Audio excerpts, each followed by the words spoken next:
Caríssimos, aqui quem vos fala é o professor Marcão, com mais um Marcão na História. Continuamos a nossa saga da história do Brasil colônia. Agora nós estamos na aula 3, a administração da colônia. Lembrando sempre, Marcão na História Marco, nosso canal do YouTube, se possível divulguem para aumentar o engajamento no canal. Preparando vocês para a ESA, SPSEC, vestibulares e o Enem. Administração da colônia. Eu quero só relembrar com vocês o seguinte. Cabral chega ao Brasil, legaliza a descoberta, vai para o Oriente, do comércio de especiarias.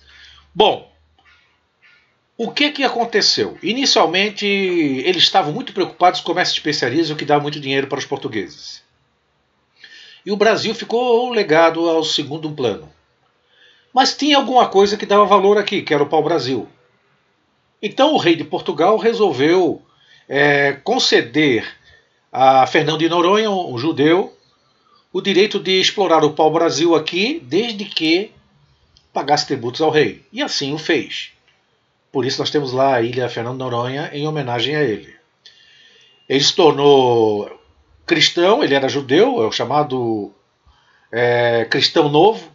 Se tornou judeu, depois se tornou cristão, depois voltou a ser judeu, porque o negócio dele era fazer o comércio do pau-brasil.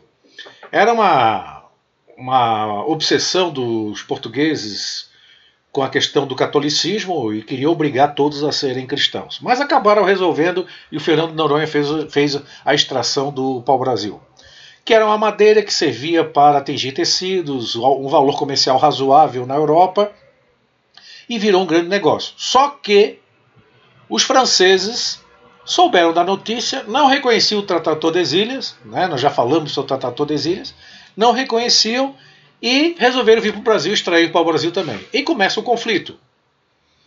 E o problema todo está exatamente nesse não reconhecimento do Tratado de Tordesilhas.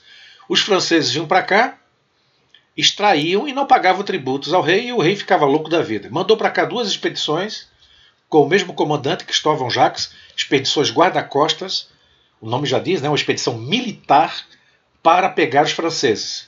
Só que era agulha no palheiro, não achava. O litoral do Brasil é muito grande.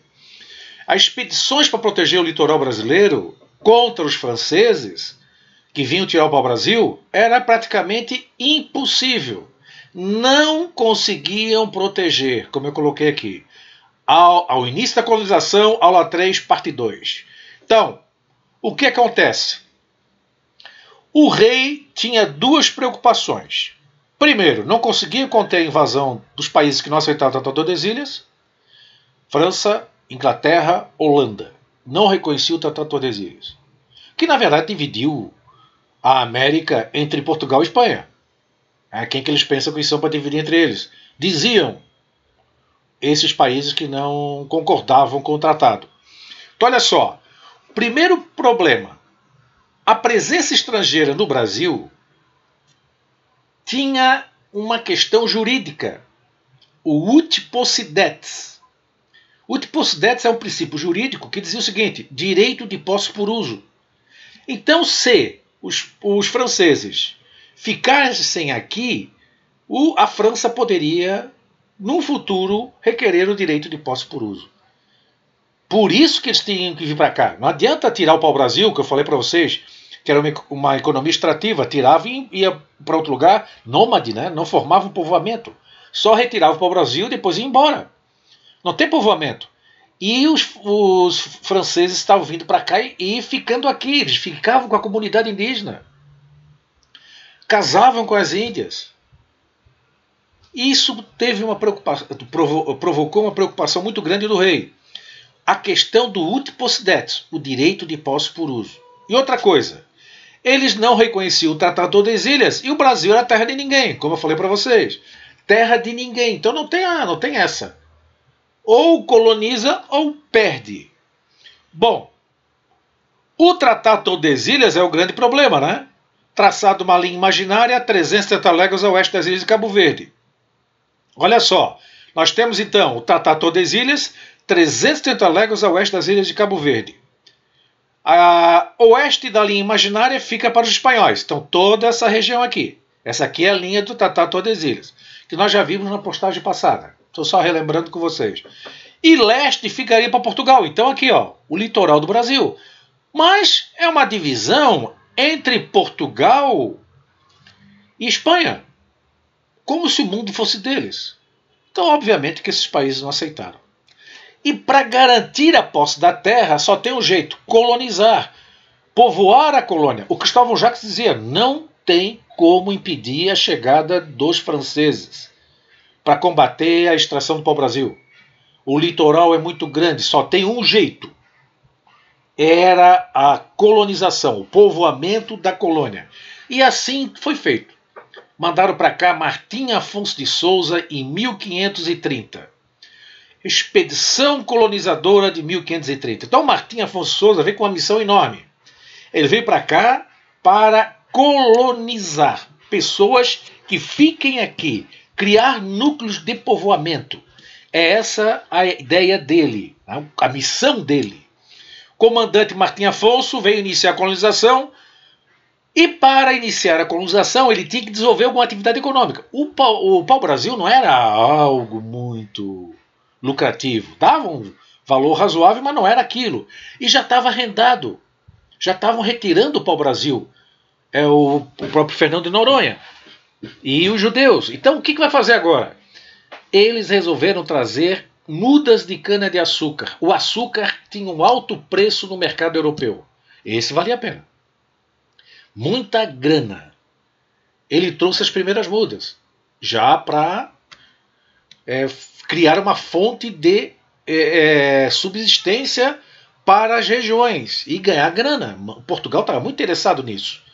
E ele chega aqui em 1532, fundou a Vila de São Vicente, a primeira cidade do Brasil, a cidade mais antiga do Brasil. Ele vieram pessoas, colonos, para ficar aqui, plantas, animais, domésticos, ferramentas, tudo que vocês possam imaginar para ficar. O negócio é colonizar, povoar a colônia. Só que é o seguinte, é uma colônia de exploração. Os portugueses não estão pensando em desenvolver a região para deixar bem estruturada e etc. Eles querem tirar o que puder, mas vão ter que colonizar porque senão não vão segurar.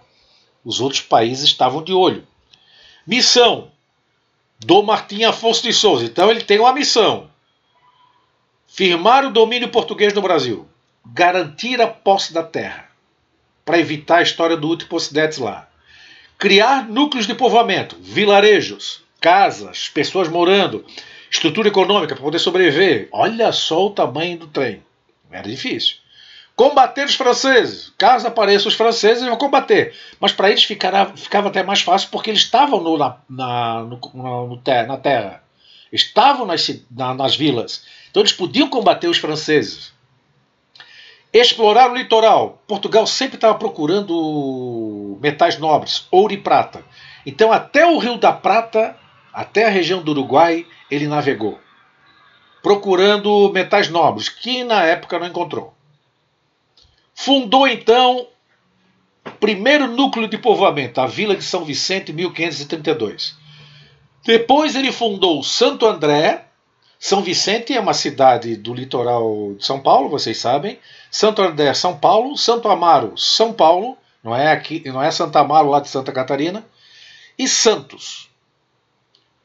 O açúcar foi a principal fonte de estrutura econômica. E para isso ele trouxe um engenho desmontado lá da Europa para montar aqui, para produzir o açúcar e plantar a cana-de-açúcar. Olha só, aqui tem um mapinha, expedição de Martim Afonso, nós temos aqui em vermelho.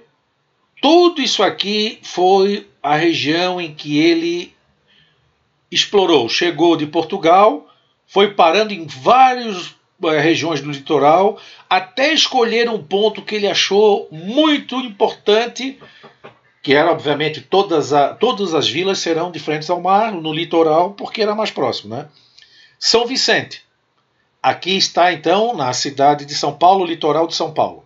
Depois ele desce até o sul, como eu falei para vocês, explorando, para ver se encontrava metais nobres, mas não encontrou. Fundou São Vicente em 1532, fundou Santo André, depois fundou Santa Amaro e fundou Santos, tudo em São Paulo. Hoje São Paulo. Bom, ele estava aqui, 1532, recebeu uma carta do rei Dom João III dizendo o seguinte: olha, o Brasil vai ser dividido em capitanias hereditárias. É um sistema que nós adotamos nas Ilhas dos Açores e que deu certo. Açores e Madeira. Vamos dividir o Brasil em lotes. E vamos dar os lotes para o que ele vai chamar de donatários, donos. Só que esses donos deem obrigações ao rei. Obviamente o objetivo dele é povoar e cobrar tributos. Sempre pensando na arrecadação. Uma ocupação econômica, cultura canavieira. Então vamos plantar cana-de-açúcar. E a mão de obra? Inicialmente será mão de obra escrava indígena. Por que eu disse inicialmente? Porque depois vão substituir pela mão de obra escrava africana. Mas é uma história um pouco mais à frente. Características do sistema de capitanias hereditárias. O Brasil foi dividido em 15 lotes no litoral até o limite do Tatá-Tordesilhas. Lembra do Tatá-Tordesilhas? Serão doadas 15 capitanias para 12 donatários. Eles terão a posse hereditária da terra, passará de pai para filho. Então olha só aqui. Os donatários receberam as capitanias. O Martim Afonso tinha 2 capitanias aqui, ó. São Vicente, primeiro lote. São Vicente, segundo lote. Aí eu tenho aqui embaixo o nome dos donatários, dos portugueses que receberam esse direito. Mas se vocês observarem, só tem 2 pintadinhas aqui em, pode-se dizer, laranja aqui. Pernambuco, de Duarte Coelho, e São Vicente de Martim Afonso. É porque de todas as capitanias, das 15 capitanias, só 2 deram certo. São Vicente e Pernambuco. Eles recebem uma carta de doação, o rei dando lá a escritura da terra, e uma carta foral, que aqui é que o bicho pega, direitos e deveres. Então eles terão direitos e terão deveres. Por exemplo, um dever, dinheiro do próprio bolso para desenvolver a região. O rei não quer dar uma moeda. Tem que pagar tributos. Só que faltava a grana. Eu vou dar um exemplo para vocês aqui, ó. O Pedro Lopes de Souza, ele é irmão do Martim Afonso de Souza. Olha só, ele tem a capitania de Santana, que é Santa Catarina, estão vendo aqui, ó, só o litoral, Tratado Tordesilhas, o limite, né? Santana, ele, além da capitania de Santana, ele tem a capitania de Itamaracá e também tem a capitania de Santo Amaro, Pedro Lopes de Souza. Moral da história, 3 capitanias, não tem dinheiro, não tem grana para desenvolver. Porque, por exemplo, o engenho ele vem desmontado da Europa. As pessoas que vinham para cá, vinham para colonizar. O engenho vinha desmontado, tem que ter utensílios, tem que ter animais domésticos, gado e tudo que você possa imaginar. Então, o que acontece? Não conseguia desenvolver. Por quê? Nem todas as capitanias davam para plantar cana-de-açúcar. São Vicente e Pernambuco eram as mais estruturadas, por isso que elas prosperaram. A capitania que não prosperou, as capitanias que não prosperaram foram do resto. Das 15, só 2. Funções dos donatários: colonizar a capitania, trazer pessoas, convencer as pessoas a virem morar aqui. Eles chegaram ao ponto até de trazer pessoas que estavam cumprindo penas em Portugal, presidiários. Investir seu próprio recurso financeiro, esse é o problema. Fundar vilarejo, se não tiver dinheiro, como é que vai fazer? Distribuir sesmarias. Sesmarias, a que a gente chama, tome bastante cuidado com isso, são terras devolutas. São terras desocupadas que o donatário tem o direito de dar. Então ele vai doar essas terras aos colonos e, obviamente, os colonos devem obrigações a ele. Possivelmente, dependendo da região se desenvolvendo, pagando tributos. Eles também tinham, os donatários, poderiam nomear autoridades. Como já falei anteriormente, só duas deram certo, São Vicente e Pernambuco, São Vicente Martim Afonso de Souza, Pernambuco Duarte Coelho. Eu quero dizer para vocês o seguinte também, essas capitanias, não pensem vocês que esses caras estão todos aqui. Eles mandam pessoas para administrar as capitanias. Também é outro problema. Causas do fracasso. Investimento muito alto do donatário. Tinha que organizar as plantações, as instalações, como eu já falei, os engenhos vinham desmontados da Europa, eram montados aqui. Tinha que vir pessoas da Europa para montar aqui. Só para montar. Vocês imaginem quanto é que custa isso. Mão de obra. Colonos vindo da Europa. Indígenas. Tinha que pegar os índios para escravizá-los. E fundar os povoados. Então, um investimento muito alto e muito difícil. Falta de grana. Não tem recurso financeiro. Os índios, sabendo agora quem são os portugueses, que eles já estão sendo escravizados lá desde a época do pau-brasil, eles atacavam também. Atacavam as plantações, tocavam fogo nas plantações, matavam os colonos. Era uma guerra. E outra coisa era o isolamento. Eles estavam sozinhos aqui. Os donatários mandavam as pessoas para cá e não tinham contato com a metrópole, com Portugal, para resolver os problemas. Se alguma coisa desse errado, eles precisassem de ajuda, levava meses. Uma viagem dessa leva 2 meses. Imagina, 2 meses para ir fazer o que é necessário lá e voltar para trazer o que for necessário, já levou meio ano. Então o rei de Portugal resolveu criar o governo geral. Ele mandou para cá governadores que são representantes do rei. Aqui. Para ver se dava certo. Os principais, Tomé de Souza, Duarte da Costa e Mendes Sá. Então esses esses governadores, eles submeteram os donatários. Eles não acabaram com as capitanias. As capitanias continuaram existindo, né, como nós vimos no mapinha anterior. Só que é o seguinte, o governo agora é o governo central, único. Não elimina as capitanias hereditárias. O governador geral, ele tem que submeter os donatários à sua autoridade. Ele é o representante do rei na colônia. Isso aí vai ser difícil.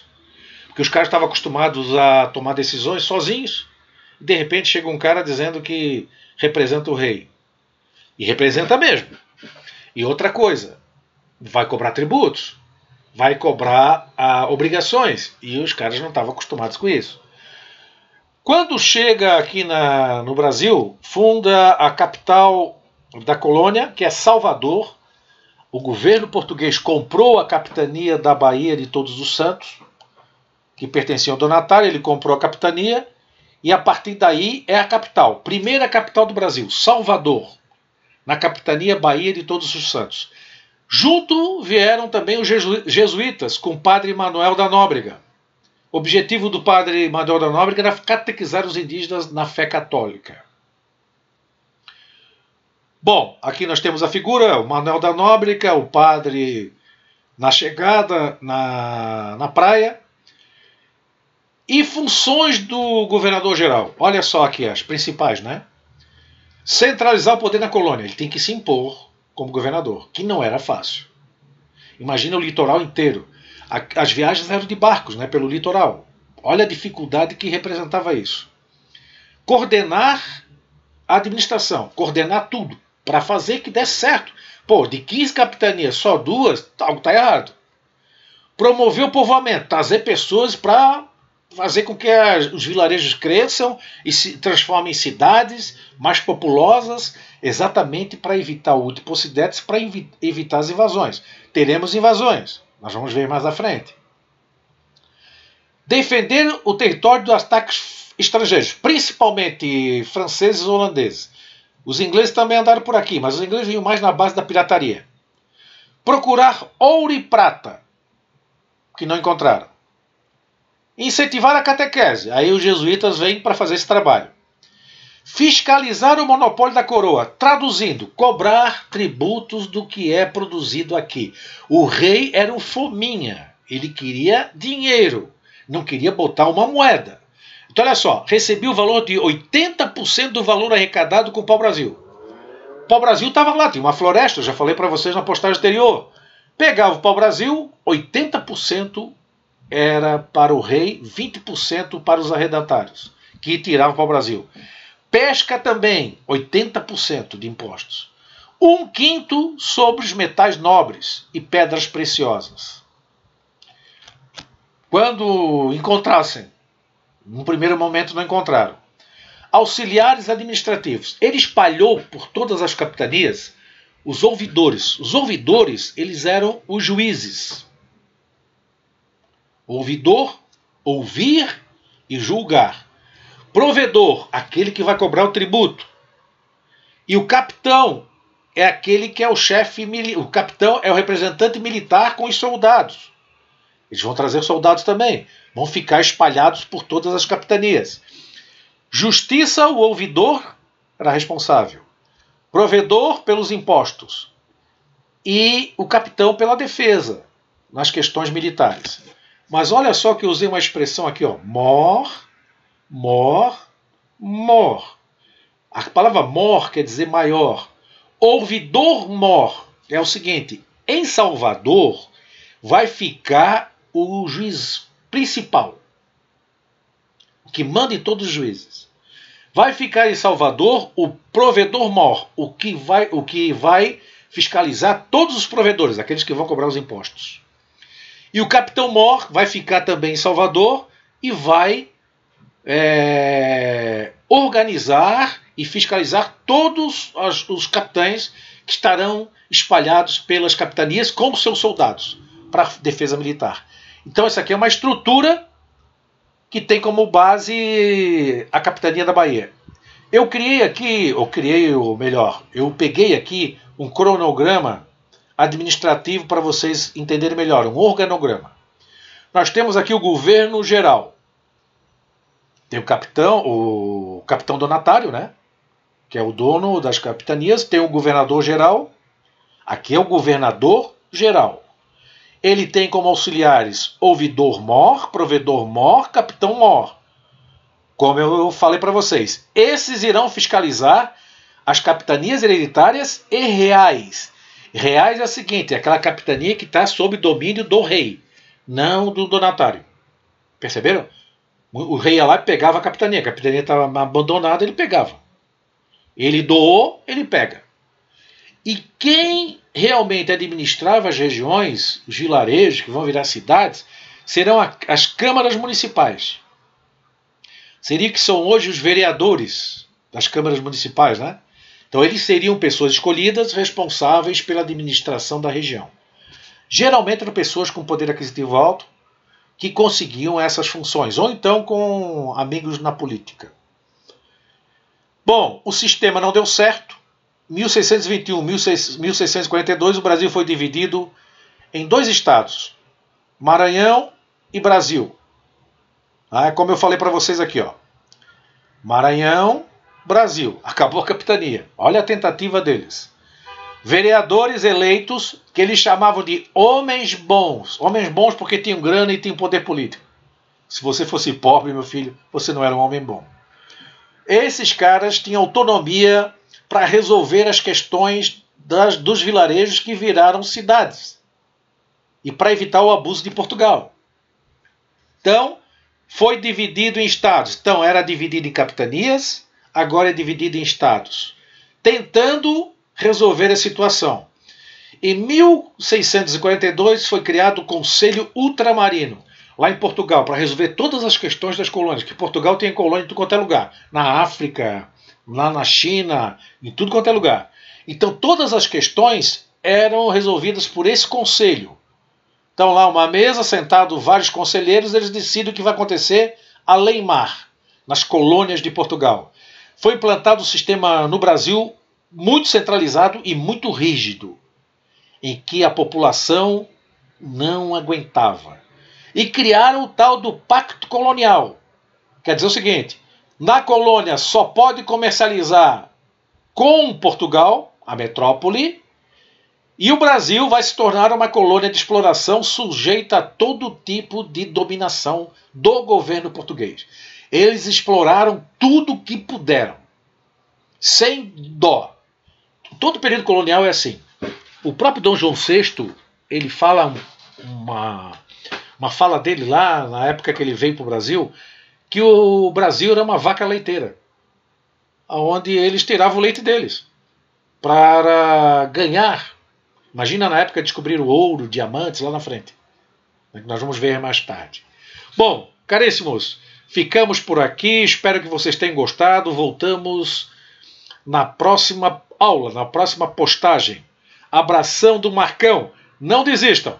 Vamos lá. Vamos passar nesses concursos, nesses vestibulares, na ESA, SpaceX. Estamos juntos. Abração do Marcão.